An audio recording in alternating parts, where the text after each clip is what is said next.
ఓం అస్మద్గురుభ్యో నమః. జై శ్రీమన్నారాయణ. పెళ్లి చూపులు నిశ్చితార్థముతో ప్రారంభమైనటువంటి వివాహ మహోత్సవము గర్భాధారముతో పూర్తి అయ్యి ఒక 16 రోజుల పాటు సంప్రదాయము 16 రోజులు అంటే ఒక పక్షమని కదా.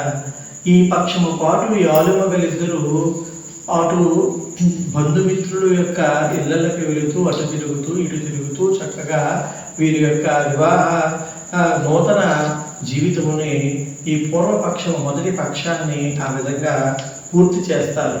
పూర్తి చేసిన ఆ 16 రోజులకి ఒక 16 రోజుల పండుగ అనేటువంటి ఒక చిన్న వేడుకని జరుపుతారనమాట.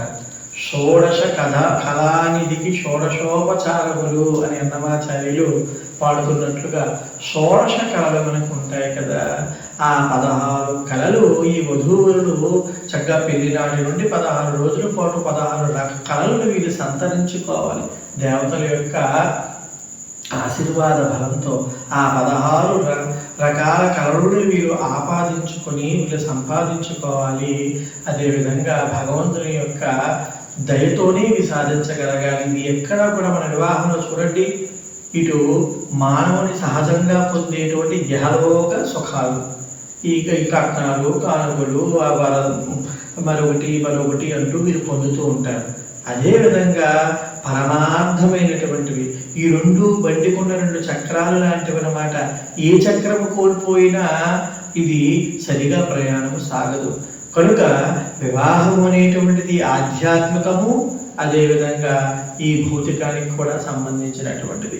భౌతికము ఆధ్యాత్మికము రెండింటికి కూడా సమానంగా దీన్ని నడిపేటువంటి అద్భుతమైన నేర్పరితనం కలిగిన వాళ్ళము మనం కావాలన్నమాట. ప్రతి క్రియలోనూ ప్రతి కార్యములోనూ ఆధ్యాత్మిక రహస్యం ఉంటుంది. ప్రతి కార్యములోనూ ఈ లోకంలో మనం పొందవలసినటువంటి సుఖములు కూడా ఉంటాయి.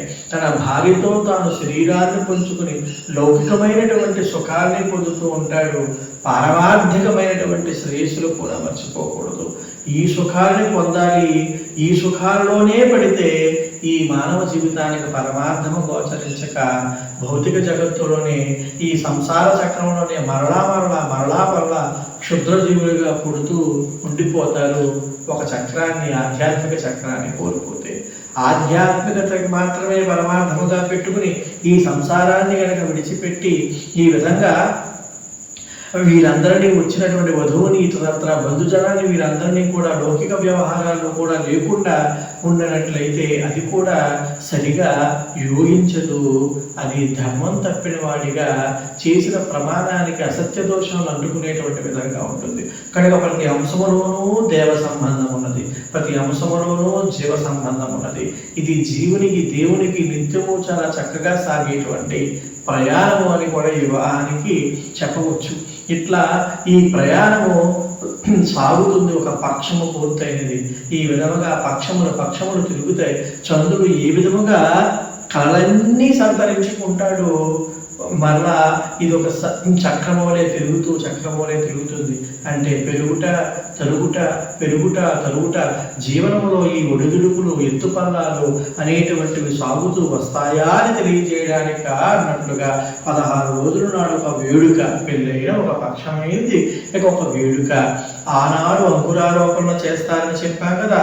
ఆ అంకురారోపణలో చేసినటువంటి అంకురాలన్నింటినీ కూడా ఆ మొక్కల యందు ఉంచి వాటిని పెరిగేలా చేసేయడం ఒక పద్ధతి. ఆ పాలికలను తీసి ముత్తైదులకు పసుపు కుంకుమలతో దానం వేయడం మరొక పద్ధతి. విఘ్నేశ్వర బియ్యము కట్టారు కదా, ఆ బియ్యముతో ఉండ్రాళ్ళు కానీ పరమాన్నాన్ని కానీ పెట్టి ఈ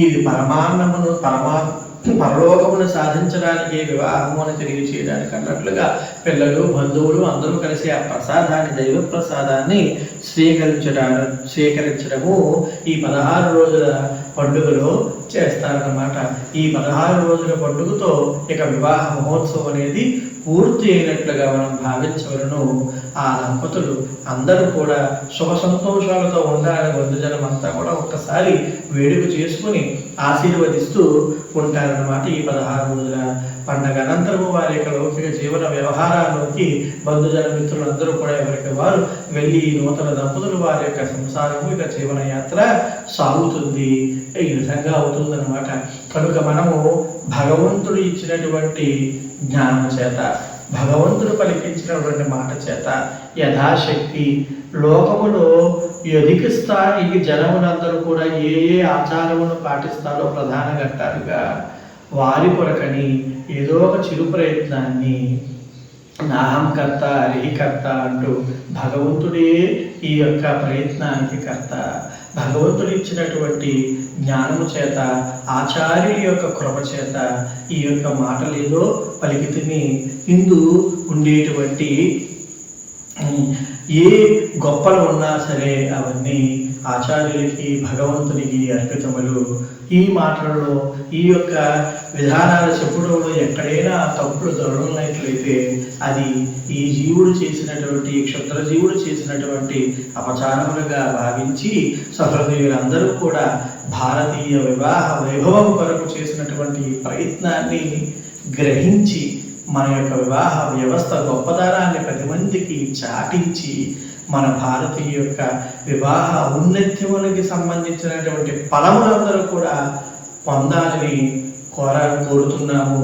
ఈ యొక్క వివాహాదిలో నూతన దంపతులుగా అవుతున్నటువంటి సకల దంపతులకి కూడా సకల సౌభాగ్యాలు, పాడి పంటలు, పశు సమృద్ధి, దేవతల యొక్క సంపూర్ణమైనటువంటి అనుగ్రహం కలగాలని కోరుకుంటూ ఈ విధమైనటువంటి చేసినటువంటి ప్రయత్నము ఇక్కడితో ముగిస్తుందని మీకు తెలియచేస్తూ ఇదిగో ఈ విధంగా భగవంతుని ప్రార్థిస్తూ ముగిస్తున్నా.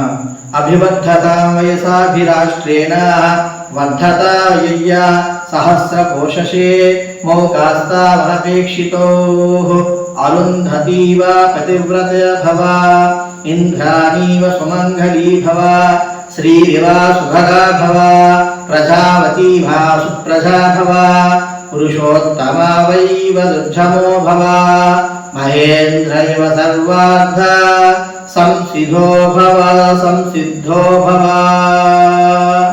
ఈ నూతన దంపతులు వధూవరులందరూ కూడా సకల సంపదలు పొందాలని, ఆ ప్రతి వధువు వివాహము ఆడినటువంటి వివాహ మహోత్సవాన్ని పూర్తి చేసుకున్నటువంటి ప్రతి వధువు కూడా అరుంధతి వలె, శచీదేవి వలె, శ్రీదేవి వలె చక్కగా ఆమె భజప్రత స్త్రీలుగా ఉన్నతమైనటువంటి లక్షణాలతో ఉండి ఈ లోకములో పతివ్రత లక్షణాలని పెంపొందించుకొని లోకానికి క్షేమం కలగాలని, ఈ లోకంలో చేసుకుంటున్నటువంటి ప్రతి వివాహము, ప్రతి కళ్యాణము లోక కళ్యాణము కావాలని కోరుతూ సర్వే జనాః సుఖినో భవంతు.